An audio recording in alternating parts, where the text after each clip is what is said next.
keep going. Discipline issues in the classroom, any change?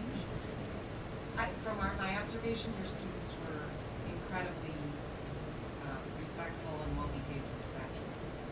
Is that the same as it's always been here, I assume, or? Just on Thursdays.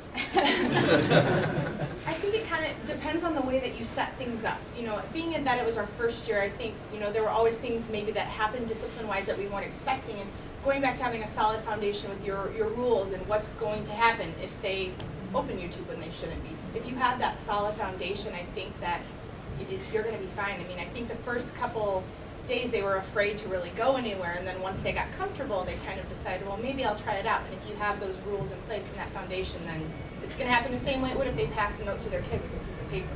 You know, it's going to be the same thing. So our kids have been really, really, really good.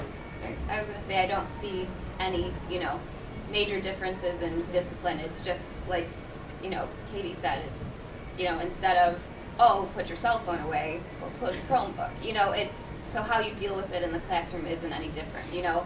I'm a big proponent, if I'm not using the Chromebook, your lids are closed, you know, and, you know, some people, if you're using the Chromebook and depending on how the room is set up, and now we have teacher dashboards, so it makes it a little bit easier, but they had the kids all turn and face the same direction so you could see everyone's Chromebooks at the same time. So, you know, it's just handling discipline like you normally would, just with a different tool.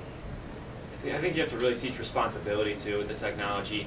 I mean, I always give my kids an example. Look, I'm in a master's program right now, and I'm not going to lie to you. I don't always pay attention in my master's program. I mean, I do other things on my computer sometimes, but We'll edit that out. Then I go, but then I argue. There's a gap in the tape. I don't know. I still turn in quality work. I still turn in A quality work.